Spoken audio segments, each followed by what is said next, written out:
स्थान ग्रहण करें। हर भारतीयों से कि हे भारतीयों, अपने आप में आप परिपक्व बन जाइए, परिपूर्ण बन जाइए। और ये पूर्णता कहाँ से मिलेगी? अपने माथे में हम तिलक लगाएं, चंदन लगाएं, तब जाकर हम पूर्ण हो सकते हैं। तो ये सब भगवती की महिमा है। और मैं प्रत्येक धर्म प्रेमी से एक वचन कहना चाहती हूँ, साधारण नहीं है, स्वयं जगत जननी से इसकी उत्पत्ति हुई है। संत जन बहुत सुंदर कहते हैं, हम एक छोटी सी कथा सुनाते हैं जो अपने ही गुरुजनों के मुख से सुना है। बोले एक बार माता पार्वती तपस्या में लीन थी। वह तपस्या कर रही थी, और वह तपस्या किस लिए कर रही थी? वह तो जगत जननी है, उनको क्या तपस्या की आवश्यकता? किंतु हम सभी को समझाने के लिए इस पथ पर लाए, उसमें अवश्य कुछ कहना चाहते हैं। सर्वं खल्विदमेवाहं नान्यदस्ति सनातनम, सर्वं खल्विदमेवाहं नान्यदस्ति सनातनम। जो हम सभी सनातन धर्म अवलंबी हैं, जो सनातन धर्म को से प्रेम करने वाले हैं, इसको मानने वाले हैं, इसको पुनः हमें अपने अंतःकरण में जागरण करना है। और अंतःकरण में जागरण करके अन्य अपने भूले भटके सहयोगियों को पुनः धर्म के लिए आवाहन करना है। जो हमें अपनी सेवा के लिए आपने बुलाया है, इसीलिए हम बार बार धन्यवाद देते हैं। तो आज की गतिविधि बड़ी सुंदर है। आपने बड़ा ही प्रेम भाव से दोनों महापुरुषों का उद्घोषण को सुना है, जो हमें सनातन में पुनः प्रेम करना सिखा रहे हैं। कितना सुंदर उद्घोषण इन दोनों महानुभावों ने दिया है। तो मैं यहाँ अधिक तो कुछ नहीं कहना चाहती। जनप्रतिनिधि उसकी सेवा करे, कर्मचारी भी नियुक्त कर दो, उसको भी रोजगार मिलेगा, और इससे हमारी धरती को भी बल मिल जाएगा, हमारे भारत को भी प्रसन्नता आ जाएगी। तो बस हम यही कहना चाहते हैं, और अपनी जन्मभूमि से अवश्य प्रेम करें। देखिए, यहाँ पर विदेशी भाषाएं, विदेशी इत्यादि सबका होना चाहिए, किंतु मैं यहाँ पर एक वचन और कहना चाहती हूँ। कौन सा? हमारे स्वदेशी के विषय में। कृपया अपने स्वदेश का विस्तार करें, अपनी सनातन की ध्वजा को प्रतिपल लहराए, इसे झुकने न दें। क्यों? क्योंकि जो सनातन की भगवा ध्वजा है ना, ये साधारण नहीं है। ये सनातन की जो भगवा ध्वज है, इसका मूल ज्ञान यह है कि ये स्वयं भगवती का तेज है, सनातन की ध्वजा। इसीलिए इस भगवा ध्वजा कि सनातन धर्म क्या है, इसका मूल क्या है, और ये हमारे लिए कितना उपयोगी है। तो ये सब हमको शिक्षा देनी चाहिए। तो सनातन धर्म सर्वप्रथम देवी पुराण से ही हम इसका विस्तार करेंगे। सनातन धर्म जो है, स्वयं भगवती माँ आद्य शक्ति है, सनातन धर्म का ही स्वरूप है। देवी पुराण उठाकर देख लीजिए, सनातन वही है, और सनातन मानने वाले हम उसके पुत्र हैं, हम उसके अनुयायी हैं, हम उसके अवलंबी हैं। तो सनातन धर्म स्वयं भगवती बनी है, और हम उनके भक्त हैं। देखिए, भारत माता हमारी क्या है? भारत माता, गौ माता, पृथ्वी माता, गंगा माता, गायत्री माता, गौरी माता, ये सारी माताएं वही हैं जो आद्य शक्ति ने इस स्वरूप बनाया। और वाणी अधिक कहना चाहती है, किंतु भारत के प्रति जितना कहे ना उतना कम है। क्यों? क्योंकि भारत की श्रेष्ठता, महानता वेदों ने भी गाई है, पुराणों ने भी गाई है। इसीलिए हम माँ तत्व को समझते हैं, इसीलिए अपने देश को माँ कहते हैं। बस हमें यही समझना है कि हमें भारत माँ के लिए दिन रात परिश्रम करना है, अपनों को भी जागरूक करना है और स्वयं भी आत्मविश्वास करना है। क्यों? क्योंकि इस भारत भूमि में भगवान आकर कर्म करते हैं। देखिए सज्जनों, ये जो भारत भूमि है भोग भूमि नहीं है। अन्य देश भोग भूमि हो सकते हैं, किंतु भारत भूमि भोग वस्तु नहीं है। और जो भारत भूमि है ना, ये कर्म क्षेत्र है। कर्म क्षेत्र क्यों कहा गया? इसके विषय में कहा जाता है कि भगवान इस कर्म भूमि में, इस भारत में कर्म करने के लिए तरसते हैं। देवता भी इस भूमि में कर्म करने के लिए ही आते हैं और अपने सुंदर सुंदर कर्म को करते हैं। सनातन को की ध्वजा को फहराते हैं, धर्म की विजय करते हैं। इसीलिए इस भारत भूमि को कर्म भूमि कहते हैं। और आप और हम सभी बड़े सुंदर भाव है हमारा कि आप हम सभी भारत भूमि में जन्मे हैं। एक राष्ट्रभक्त ने बड़ा सुंदर कहा है, कर रहे हैं वहां से, अरे पलायन नहीं, आप संगठित होकर के उनको आप साहस दो। सारा हिंदू पलायन करेगा तो हमारा देश खंड खंड हो जाएगा। ये अखंड भारत जिसको चंद्रगुप्त ने, जिस राजा चक्रवर्ती सम्राट चंद्रगुप्त ने खंड खंड भारत को अखंड किया था, आज वही भारत टुकड़ों में क्यों? ये चिंता का विषय है। क्यों है टुकड़ों में? क्या कारण है? ये कमजोरी है हम हिंदुओं की, क्योंकि हम एकत्रित नहीं हैं, हम संगठित नहीं हैं। आज ये आरएसएस का मुद्दा जो है ना, आप हम सबको संगठित करने के लिए जगह जगह हिंदू सम्मेलन करते हैं, जगह जगह बड़े बड़े कार्यक्रम कराते हैं। क्यों? ताकि आप जुड़े। ये उनका जुड़ने का ये नहीं कि उनका फॉलोवर्स बढ़ेंगे, ये मुद्दा नहीं है।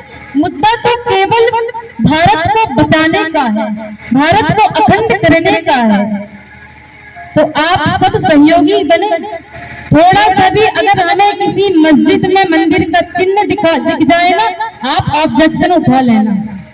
बस यही विनती है। और सारे हिंदू एकजुट होकर के उस मंदिर के लिए लड़ना, भले ही छोटा मंदिर क्यों ना था तो हमारा, अपने अधिकार के लिए लड़ना, अपने हिंदुत्व के लिए लड़ना, अपने सनातन के लिए लड़ना, अपने राष्ट्र के लिए लड़ना ही सर्वोत्तम है। तो आइए इसी पावन वाणी के साथ हम अपनी वाणी को विराम करते हैं।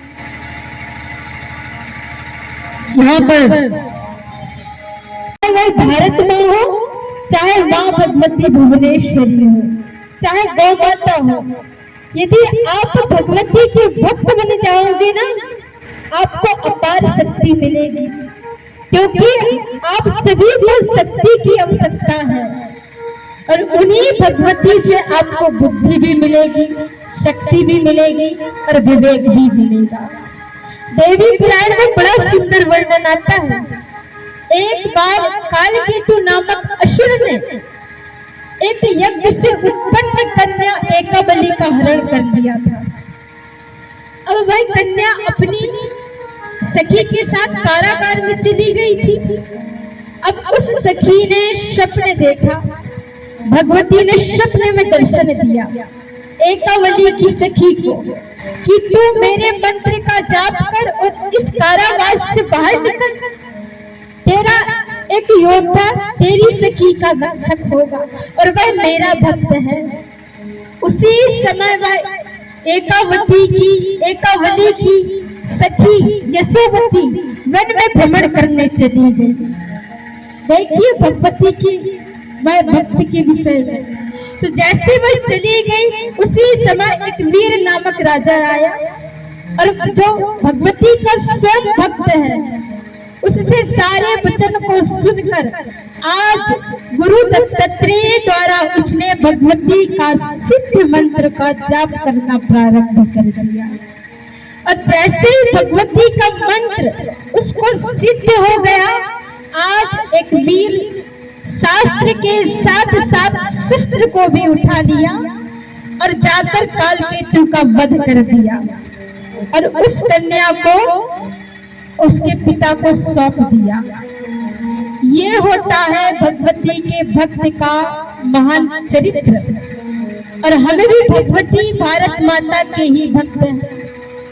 भगवती की भक्ति के साथ साथ हमारे ऊपर एक दायित्व है राष्ट्र की रक्षा का। अब उस तपस्या उनकी पूर्ण हुई और जैसे उनकी तपस्या पूर्ण हुई उसी क्षण उनका तेज अपार हो गया। उस तेज का एक अंबर बन गया और उसी अपने तेज रूपी अंबर को महादेव जी शिव जी को आवृत कर दिया। अब शिव जी बड़ी प्रसन्न हो गई उस तेज को देखकर और जैसे शिव जी ने उस तेज को ग्रहण किया, आज शिव जी भी प्रसन्न हो गए और उस भगवती के तेज को अपने में ग्रहण करके अपने भक्तों को दे दिया।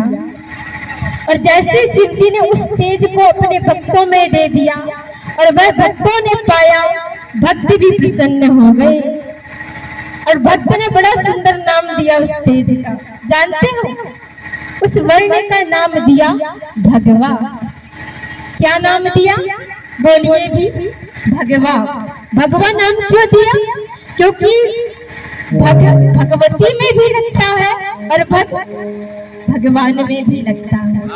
अब देखिएगा सज्जनों, जैसे उस भग को दोनों को एक हो गया, भगवान भगवती, तो उन दोनों के तेज को देखकर भग लगा दिया और उसको अंतिम में वाह कर दिया। उनके तेज होने के कारण इस वर्ण को भगवा कहा गया, इस रंग को भगवा कहा गया। तब से लेकर आज दिन तक यही ध्वज, यही तेज, यही भगवा हमारे सनातन का प्रतीक बन गया। तो ये है भगवा ध्वज की महिमा, ये है। बस हमको इसको कभी भी पतन नहीं होने देना है। इस भगवा ध्वजा को देश विदेश सब में इसका उत्थान करना है, इसका लहराना है। बस भक्तों, हम यही सिखाना चाहते हैं कि सदा भगवा का सम्मान करें, सदा भगवती का सम्मान करें और सदा नदियों का, अपनी प्रकृति का सम्मान करें। यही हमारा सनातन धर्म है। और एक वचन और कहना चाहते हैं, वर्षों से पूर्व है, इसकी उत्पत्ति के विषय में किसी को नहीं पता, किंतु हाँ, जैसे आप अपनी माँ की उत्पत्ति के विषय में नहीं जान सकते, इसी प्रकार हम आद्य शक्ति रूपी सनातन की उत्पत्ति के विषय में नहीं जान सकते। ये विश्व जब नहीं था तभी भी सनातन था और ये विश्व नहीं रहेगा तभी भी सनातन ही रहेगा और हम सभी को सनातन में ही लीन होना है। उसमें भी संपूर्ण विश्व की धड़कन है हमारी भारत माता। भारत बहुत सुंदर नाम है। भा अर्थात प्रकाश और रत अर्थात उसमें दी। जो बंधु, जो भक्त सदैव भारत के प्रकाश में लीन है, उस ब्रह्म विद्या में लीन है, ऐसे भक्त को भारतीय कहते हैं। और हम राष्ट्र भक्त हैं, हम राम के अनुयायी हैं, राम के पद चिन्हों पर चलने वाले प्रेमी हैं। राम अर्थात राष्ट्र, माँ अर्थात मंगल, राम अर्थात राष्ट्र, माँ अर्थात मर्यादा। तो राम जी भी धर्म के अनुयायी हैं। उन्होंने भी सनातन को आगे बढ़ाने के लिए अपना इस सनातन का शस्त्र और शास्त्र अपने हाथों में लिया है। अरे एक साथ साधु बनकर और शस्त्र भी लेकर अधर्मियों का वध किया है। बस हमें उन्हीं राम के सनातन पथ पर चलना है, उनके पथ चिन्हों पर चलना है और यही सीखना है कि हमें भी धर्म के प्रेमी बनना है और अधर्मियों का विरोध करना है। देखिए, हमारे इस भारत भूमि में गौ माता का वध हो रहा है, इससे हमें बहुत दुख है और हर भारतीयों को दुख रहना चाहिए। क्यों? क्योंकि भारत को भी पोषित करने वाली माँ गौ माता है। यदि आज गौ माता नहीं बचेगी ना, तो हमारा अस्तित्व समाप्त हो जाएगा। इसीलिए हे भक्तों, अब जागने की बारी है, जागो, ऐसे आलस्य में नहीं रहना चाहिए। अरे गौ नहीं रहेगी तो हम कहाँ रहेंगे? एक एक बूंद रक्त की बूंद गौ माता की पृथ्वी पर पड़ती है ना, उसी समय सनातन को बहुत दुख होता है, हमें ठेस पहुंचना चाहिए। इसीलिए मैं आज आपसे यही विनती करती हूँ कि हर हिंदू एक गाय अवश्य पाले। ये संकल्प लेकर यहाँ से जाइएगा। क्यों? क्योंकि जो गौ माता है ना, इसे राष्ट्र माता बनना ही चाहिए। क्योंकि पृथ्वी को जब दुख आता है ना, अन्याय इसको सताते हैं, तो पृथ्वी भी गौ का रूप धारण करके उन देवताओं के सम्मुख जाती है अपने दुख को बताने के लिए। इसीलिए गौ माता का पालन कीजिए, गौ दूध का सेवन कीजिए, हमारी यही विनती है आपसे। हम यहाँ से बड़े सुंदर सुंदर वचनों को सुन लेते हैं, आनंद आता है, किंतु उन उपदेशों को अपने जीवन में क्यों नहीं उतारते? बताइए, आज जो विराट हिंदू संगठन की परियोजना बनाई गई है, इसमें हम सब सुंदर सुंदर उपदेश को सुनकर चले जाएंगे, किंतु मंथन कौन करेगा? कभी विचार किया? मंथन अवश्य करना चाहिए और मंथन के साथ साथ सत्य के मार्ग पर चलो, हमारी संस्कृति को अपनाओ, हमारे सनातन को वेशभूषा को ग्रहण कीजिए। क्यों? क्योंकि पाश्चात्य संस्कृति हमारे देश पर आक्रमण कर रही है। एक समय वह था जब विदेशी आक्रांताएं आकर हम पर आक्रमण किया, हमारी संस्कृति को चोट पहुंचाई है, किंतु आज हम अपनी संस्कृति को भूल बैठे हैं। आपको दुख नहीं होता कि हम हिंदू हैं और हिंदू होकर ही अपना मंतव्य को भूल गए हैं? बताइए, आपको दुख नहीं होता? हमको दुख होना चाहिए और ये जन जन तक ये हमारे वचन को आप अवश्य पहुंचाना। कम ही आए हुए पर अवश्य पहुंचाना, क्योंकि गौ माता को बचाना हमारा मूल कर्तव्य है। पता है, गौ माता जिन्हें हम भगवान कृष्ण कहते हैं ना, उनकी भी आराध्या है, राधा जी की भी आराध्या है और स्वयं भगवती पराम्बा ही गौ माता का रूप बनकर आई है। इसीलिए गौ माता को बचाइए, अपनी सनातन संस्कृति को बचाइए, अपना अस्तित्व को खोने मत दीजिए, उसे पुनः जन जन तक बढ़ाइए। क्यों? क्योंकि आज सनातन धर्म अवलंबी कम हो रहे हैं, इसमें चिंता होने का विषय है। हम चिंतन से पहले इसका चिंतन करें कि हम सनातन धर्म अवलंबियां कम हो रहे हैं, हम सनातन पुत्र दिनों दिन घट रहे हैं और विधर्मी जन बढ़ रहे हैं। इनको बढ़ावा कौन देता है? आप हम जैसे। अरे जागो, उठो, आलस्य में मत पड़ो। कब तक मुट्ठी बांध करके बैठे रहोगे? सनातन के प्रति भी जागरूक होइए, अपनी संस्कृति को, शिक्षा को, गुरुकुलों को, गौशालाओं को अन्वेषण कीजिए, इन्हें अग्रसर कीजिए। देखिए, सबसे पहले हमारे भारत में शिक्षा की कमी है।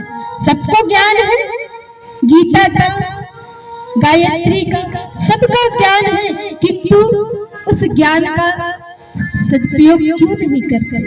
अपने पुत्रों को क्यों नहीं सिखाते? अपनी कन्याओं को क्यों नहीं सिखाते? इसीलिए हमारी ये अवधारणा है कि हर क्षेत्र में गौ सेवा होनी चाहिए और शिक्षा अवश्य होनी चाहिए। यदि हमारी सनातन शिक्षा अग्रसर हो गई ना, बहुत दृढ़ हो गई, तो हमें अपने मार्ग से भटकना नहीं पड़ेगा। तो ये ऐसे सनातन के पद चिन्हों पर चलिए, हमारी यही विधि है, यही कहना चाहते हैं। तो आज गौ माता के विषय में भी बहुत सुंदर विवरण आता है। हमारे थे हमसे ही छीन लिए गए। एक मुगल ने कहा कि 15 मिनट के लिए सरकार कानून को रोक दे तो देखना हम 25 करोड़ 100 करोड़ हिंदुओं पर भारी पड़ेंगे। अब बताना हमारा भारत, हमारा देश, हमारा शासन, उस पर आक्रांता हमको धमकी दे, क्या ये शोभा देता है? बताइए, आप 2-4 ही हो, आप 2-4 ही कम से कम सनातनी का पग चोला पहन करके उनको आप टक्कर दो। आज ये स्थिति आ गई है, हम सब सनातन मिलकर के खड़े क्यों नहीं होते हैं? वो तो हम सब पर भारी होल पड़ने की बात करते हैं, तब भी हम कौन हैं? उनको कुछ कह दो तो सड़क पर टोपी वाले खड़े हो जाएंगे, और हम भगवाधारी कब खड़े होंगे? हमारी बेटियों पर, बहन बेटियों पर कितना अत्याचार होता है, तब भी तो हम मौन हैं। उनके धर्म के खिलाफ, उनके मजहब के खिलाफ आप कुछ 2 शब्द बोल दो तो देखना उनका आतंक आप पर कितना हावी हो जाएंगे। इसलिए कहते हैं हम, तुमने सीखा होता गुरु नानक की साखी से। कभी पढ़े हो गुरु नानक की साखी को? पढ़े नहीं तो पढ़ करके देखना महापुरुषों ने क्या लिखा है और कैसे एक एक लहू से इस देश को आजादी दी है। मुझे तो लगता है भारत केवल अंग्रेजों से तो आजादी पा लिया है, पर अंग्रेजी भाषा से कब आजादी पाओगे? अंग्रेजी पहनावा चोला पहन लिया, भारतीय प्रांत को, भारतीय देश को कब अपनाओगे? यहाँ पर हम कहते हैं कि तुमने सीखा होता गुरु नानक की साखी से, शायद तुम अपरिचित हो कर्मवती की राखी से। तुमने जाकर देखा होता सिंदूर पूछी उन मांगों को, तुम जाकर देखा होता जलियांवाले बागों को। पता है कि नहीं जलियांवाला बाग हत्याकांड? सब पढ़े लिखे समझदार तो है ना। तुमने नहीं देखी माथे की उस रोली को, तुमने नहीं देखी खाली माँ की झोली को। भगत सिंह, उसकी माँ कहती है कि तेरे लिए मैं दुल्हन लाऊंगी। आज भगत सिंह ने कहा कि आजादी की दुल्हन मेरी कफन की चुनरी ओढ़े, तेरे घर आएगी माँ, मेरी मृत्यु ही तेरी दुल्हन है।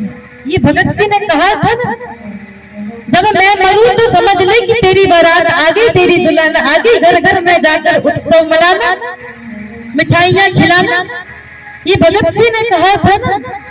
क्यों? भगत सिंह कहते हैं कि मातृभूमि की सेवा करना हक है माँ, मेरा हक है मातृभूमि की सेवा करने का।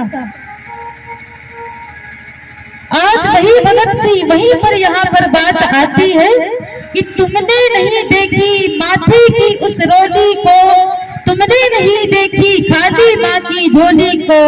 अगर तुमने भगत सिंह के फंदे से पूछा होता, गुरु गोविंद सिंह के बंदे से कुछ पूछा होता, तो तुम कभी ये ना कहते कि ये महल मकान हमारा है।